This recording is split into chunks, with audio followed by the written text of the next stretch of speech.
In this video, we're looking at intrusion detectors, and we're going to help you choose which would be the best detector for an application.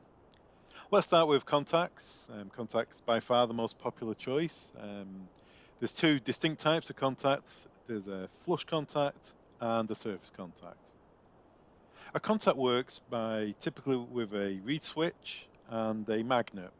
A reed switch is simply two pieces of metal which hold together, and when you present a magnet to it, it forces the contacts together. When you remove the magnet, the contacts open, thus it opens a circuit. Most intruder systems are closed circuit. So I would say there's two types of contact, flush or surface. Let's start with flush. A flush contact will sit in the door frame. The magnet sits in the door itself because, as I say, the reed switch is quite delicate. So you don't want that to be on the door. You want that to be on the frame, which is sturdy. If it was in the door with the vibrations of opening and closing, you could break the reed switch itself. So they're on the frame side. And simply, it's a flush-mounted device. It's hidden away. It's non-conspicuous. You don't see it at all. It's out of the way, and it's less susceptible to vandalism as well. People can't accidentally knock it or deliberately damage it if they're looking for a detection point. With the flush contact, you need a large area to mount the contact and the magnet in. So that's where surface contacts come in.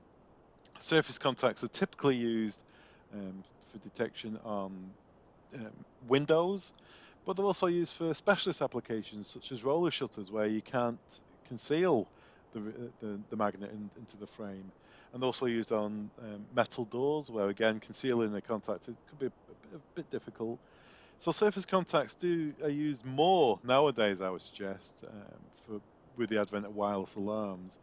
You would have a surface contact which can fit every application. So starting with a popular window contact, it's an oblong device. It sits on, as I say, same as a door. The magnet sits on the opening section. The reed switch would sit on the frame. With a roller shutter contact, such as this one here, you've probably seen these in most shops you go to with roller shutters. You have the flat plate with the armored conduit coming off it, going to a junction box. And the magnet is this angle piece that you see in the picture here, which when the roller shutter's down, it makes a circuit. When the roller shutter opens, it breaks the circuit. It's a very simple and very sturdy device. In addition, there's specialist contacts such as this one here for patio doors. Basically, it's the same. It's a surface contact, but it's finished in aluminium, so it matches the door, which is designed for a patio door, which are typically sliding patio doors are aluminium.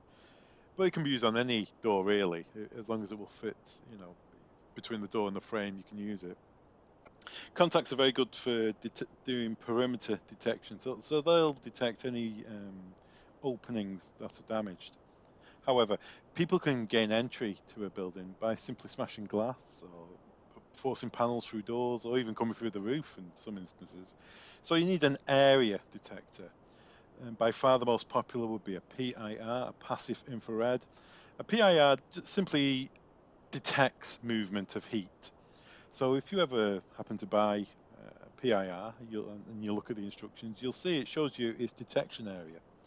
And what PIR does is it looks at several areas at let's say a 110-degree angle. It's going to look at several areas at maybe 10-degree intervals. So every 10 degrees, you've got 10 detection areas. And if it sees heat in one area, it will not raise an alarm because it could be a radiator. But if it sees that same heat move to the next segment, it'll think, well, there's something wrong here. Heat is moving, and that is an alarm condition, and that will set the alarm off. So that's how the detector works. A PIR would typically sit in the corner of a room, and it would typically be pointed towards the area you want to detect. As I say, PIRs work on the detection area of people moving across its detection area. So if you were to put it directly above a door, you might not get an alarm activation until that person's further into the room. So you'd put the detector on the opposite side of the room to the door, so that when people come in, it detects them walking into the area and breaking several areas of the detection area, causing an alarm condition. PIRs are typically quite reliable, they have a good longevity of life, and they're fairly inexpensive. As I say, the problem is though, the detection area. So if you have an area where the sun's coming through the window and it's heating carpet up or furniture up, and that heat moves across the room, in some instances it can cause a false alarm. And in that case, you would use a dual technology detector.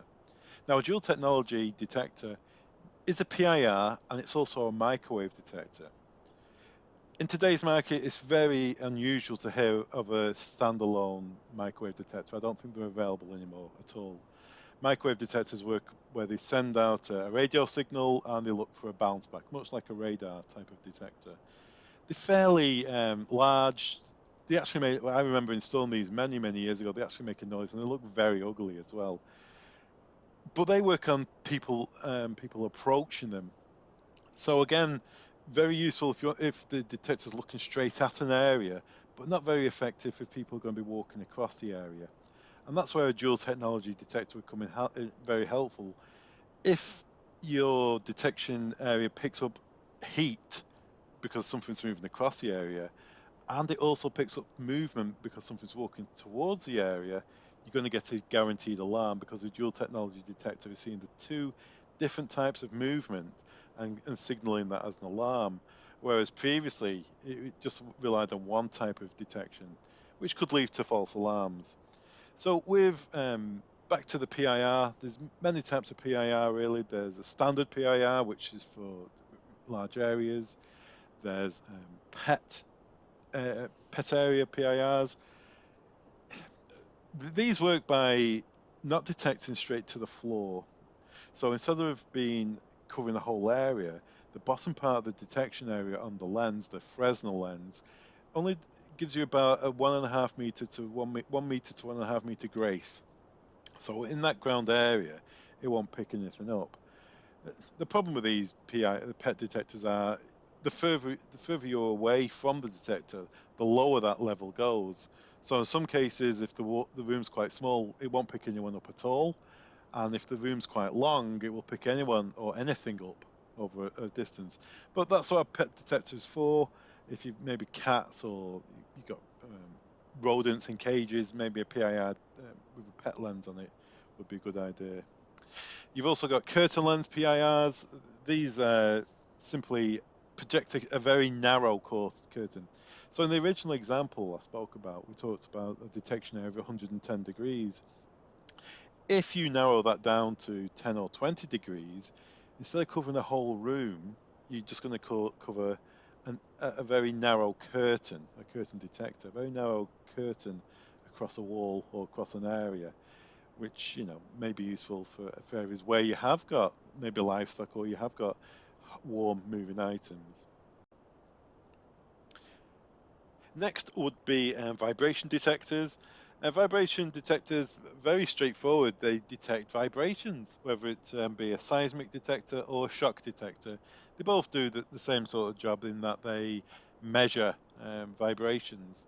So very good for windows and doors, and they will detect an attempted break-in, whereas all the other detectors we spoke about, they detect when somebody has broken in. These will detect them beforehand. So great for most doors and windows, as I say. I wouldn't use them on the front door of a property where people will knock on to get your attention, or where the letters are posted through letterboxes and things like that. Some of these vibration detectors, some of them come with door contacts built in.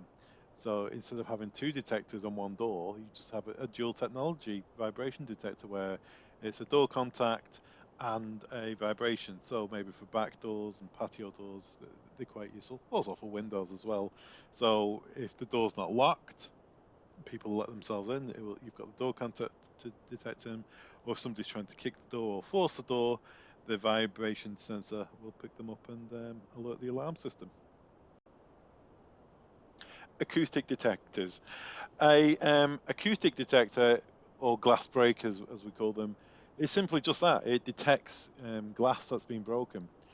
So if you've got a fairly large area where a PIR or dual tech might need several of them, a glass detector can just sit in the middle of an area and detect broken glass, glass being broken.